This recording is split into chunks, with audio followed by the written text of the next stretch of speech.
कभी दिल्ली की गलियों में एक शिक्षिका के तौर पर बच्चों को पढ़ाने वाली एक महिला, क्या कभी उसने सोचा होगा कि एक दिन वह देश के सबसे बड़े सूबे यानी कि उत्तर प्रदेश की सत्ता की सबसे बड़ी ताकतवर कुर्सी तक पहुंचेगी? क्या उन्होंने कभी सोचा होगा कि जिस राजनीति में उस दौर के दलित समाज की आवाज को हाशिए पर समझा जाता था, उसी राजनीति में वह एक दिन अपनी अलग एवं मजबूत पहचान बनाएगी? और क्या किसी ने कल्पना की होगी कि एक साधारण परिवार से निकलकर आई एक महिला 4 बार यूपी की मुख्यमंत्री बनेगी? सुश्री मायावती जी, कृपया शपथ ग्रहण करने का कष्ट करें।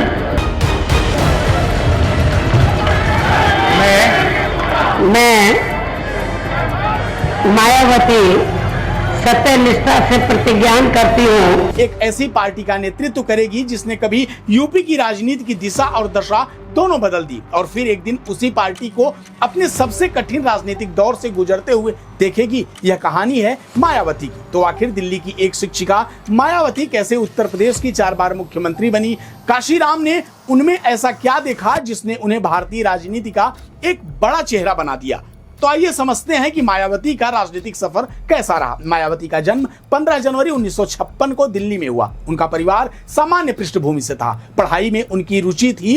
उन्होंने दिल्ली के कालिंदी कॉलेज से स्नातक की पढ़ाई पूर्ण की। इसके बाद दिल्ली विश्वविद्यालय से बीएड और कानून की शिक्षा हासिल की। पढ़ाई पूरी करने के बाद मायावती ने शिक्षक के तौर पर कार्य करना शुरू किया। उस समय उनका लक्ष्य प्रशासनिक सेवा में जाने का था। वह प्रतियोगी परीक्षाओं की तैयारी कर रही थी, लेकिन जिंदगी ने उनके लिए कुछ और ही तय कर रखा था। साल 1977 में उनके जीवन में एक ऐसा मोड़ आया जिसने उनकी पूरी जिंदगी की दिशा बदल दी। दिल्ली में एक राजनीतिक कार्यक्रम के दौरान मायावती ने एक भाषण दिया। इस भाषण में उन्होंने दलित समाज, सामाजिक भेदभाव और राजनीतिक व्यवस्था को लेकर बेहद मुखर अंदाज में अपनी बात रखी। उनकी आवाज में आक्रोश था, लेकिन उससे भी ज्यादा था अपने समाज के लिए कुछ बदलने का संकल्प। यही भाषण काशीराम तक पहुंचा। काशीराम उस समय बहुजन समाज को राजनीतिक रूप से संगठित करने के लिए दिन रात काम कर रहे थे।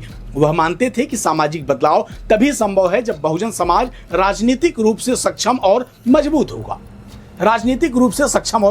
काशीराम ने मायावती में एक ऐसी संभावना देखी जो आने वाले समय में बहुजन आंदोलन की एक बड़ी आवाज बन सकती थी। धीरे धीरे दोनों के बीच राजनीतिक संबंध मजबूत हुए। मायावती ने शिक्षक की नौकरी छोड़ दी और काशीराम के आंदोलन में पूरी तरीके से शामिल हो गई। यही वह फैसला था जिसने उनकी जिंदगी की दिशा और दशा को बदल कर रख दिया था। साल 1984 में काशीराम ने बसपा बनाई। बसपा का लक्ष्य था बहुजन समाज को राजनीतिक रूप से मजबूत करना और सत्ता में अपनी भागीदारी को मजबूती से सुनिश्चित करना। मायावती इस आंदोलन का महत्वपूर्ण और बेहद ही अहम चेहरा बन गई। शुरुआती दिन आसान नहीं थे। चुनावी राजनीति में जगह बनाना मुश्किल था, लेकिन मायावती लगातार चुनाव लड़ती रही और अपनी राजनीतिक जमीन तैयार करती रही। साल 1989 में पहली बार मायावती ने लोकसभा का चुनाव जीता और वह संसद पहुंची। यह सिर्फ मायावती की व्यक्तिगत जीत नहीं थी, बल्कि उस राजनीतिक आंदोलन की सफलता थी जिसे काशीराम ने वर्षों की मेहनत से खड़ा किया था। इसके बाद मायावती का राजनीतिक कद लगातार बढ़ता चला गया। साल आया 1994 और मायावती राज्यसभा पहुंची। उस समय यूपी की राजनीति में भाजपा तेजी से आकार ले रही थी। भाजपा को रोकने के लिए सपा और बसपा एक साथ एक मंच पर आए। 1993 के विधानसभा चुनाव के बाद मुलायम सिंह यादव के नेतृत्व में सरकार बनी और बसपा ने बाहर से समर्थन दिया, लेकिन यह गठबंधन बहुत लंबे समय तक नहीं चल सका। दोनों दलों के बीच राजनीतिक मतभेद लगातार बढ़ने लगे और समय आया 1995 2 जून का। मायावती ने मुलायम सिंह यादव की सरकार से समर्थन वापस लेने का फैसला दिया। इसके अगले ही दिन लखनऊ के स्टेट गेस्ट हाउस में मायावती बसपा विधायकों के साथ बैठक कर रही थी। तभी गेस्ट हाउस के बाहर राजनीतिक तनाव अचानक हिंसक हंगामे के रूप में तब्दील हो गया। आरोप लगा कि बड़ी संख्या में समाजवादी पार्टी के समर्थक गेस्ट हाउस में दाखिल हुए। बसपा नेताओं और विधायकों के साथ मारपीट और अभद्रता की बातें भी सामने आई। मायावती ने खुद को एक कमरे में बंद कर लिया। घंटों तक तनाव भरा माहौल रहा। बाद में पुलिस की मौजूदगी में मायावती को सुरक्षित गेस्ट हाउस से बाहर निकाला गया। यह घटना आगे चलकर लखनऊ गेस्ट हाउस कांड के नाम से भी जानी गई।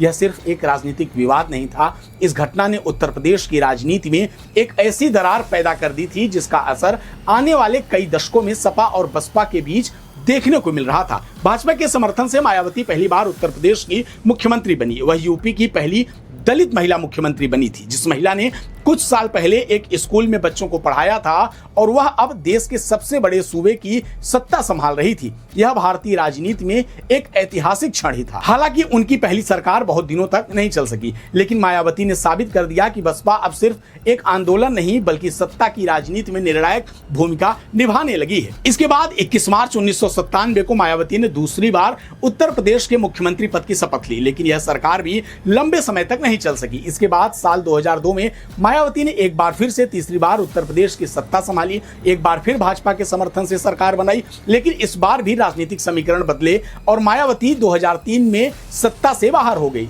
इस दौर में मायावती ने एक बात समझ ली कि सिर्फ सामाजिक वर्ग के समर्थन के दम पर यूपी में लंबे समय तक सत्ता में नहीं बना जा सकता। उन्होंने अपना सामाजिक आधार बढ़ाया और यहीं से शुरू हुआ बसपा की राजनीति का सबसे बड़ा प्रयोग, जिसे सर्वजन की राजनीति का नाम दिया गया। मायावती ने दलित वोट बैंक के साथ कई और वर्गों को भी निशाना बनाया और उन्हें अपने साथ जोड़ा। बसपा ने बहुजन समाज से आगे बढ़कर सर्वजन की राजनीति का संदेश दिया और फिर आया साल 2007। यह चुनाव मायावती के राजनीतिक जीवन का सबसे बड़ा मोड़ साबित हुआ। बसपा ने पूर्ण बहुमत हासिल किया और मायावती ने चौथी बार उत्तर प्रदेश की मुख्यमंत्री के रूप में शपथ ली। इस बार कहानी बिल्कुल ही अलग थी। अब मायावती किसी गठबंधन या फिर किसी सहारे के दम पर मुख्यमंत्री नहीं बनी थी, बल्कि इस बार उनके पास स्पष्ट बहुमत था। बसपा ने यूपी की सत्ता पर अपनी मजबूत पकड़ बना ली थी। मायावती का राजनीतिक कद राष्ट्रीय स्तर तक भी बढ़ने लगा, लेकिन राजनीति में स्थायी सत्ता जैसी कोई चीज बिल्कुल नहीं होती है। साल 2012 में यूपी विधानसभा के चुनाव हुए। इस बार जनता ने सत्ता बदल दी और समाजवादी पार्टी के हाथों में उन्होंने यूपी की बागडोर दी। यहीं से बसपा का राजनीतिक सफर एक नए दौर में प्रवेश किया। सत्ता से बाहर होने के बाद पार्टी का चुनावी प्रदर्शन धीरे धीरे कमजोर होने लगे। साल 2014 के लोकसभा चुनाव में बसपा एक भी सीट नहीं जीत सकी और यहीं से बसपा का पतन शुरू हुआ। हालांकि पार्टी को बड़ी संख्या में वोट मिले, लेकिन सीटों में उसे कोई सफलता नहीं मिली। 2017 के विधानसभा चुनाव में भी बसपा का प्रदर्शन पहले के मुकाबले बेहद ही कमजोर पड़ चुका था। पार्टी महज 19 विधायकों पर ही सिमट चुकी थी। इसके बाद 2019 में मायावती ने एक बड़ा राजनीतिक फैसला लिया। जिस समाजवादी पार्टी के साथ उनका रिश्ता 1995 के गेस्ट हाउस कांड के बाद पूरी तरीके से टूट चुका था, उस पार्टी के साथ उन्होंने चुनावी गठबंधन किया। यह गठबंधन इसलिए भी चर्चा में था क्योंकि यह दो ऐसे राजनीतिक दलों का साथ था जिनके बीच दशकों तक गहरी राजनीतिक दूरी रही। 2019 के लोकसभा चुनाव में हालांकि बसपा ने 10 लोकसभा सीटें जीती, लेकिन चुनाव के बाद उनका सपा से भी गठबंधन बहुत दिनों तक नहीं चल सका। इसके बाद आया साल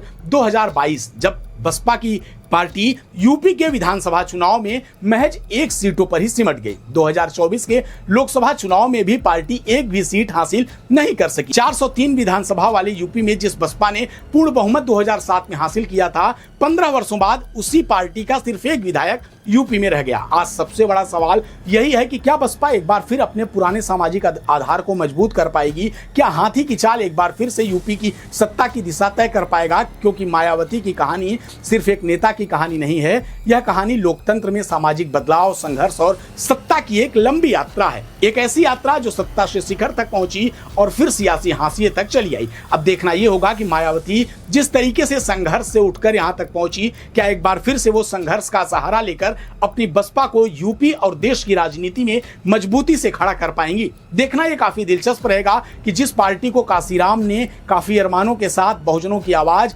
मुखरता से उठाने के लिए मायावती को सत्ता सौंपा था, क्या वो मायावती एक बार फिर से बसपा की सत्ता में वापसी करा पाएंगी?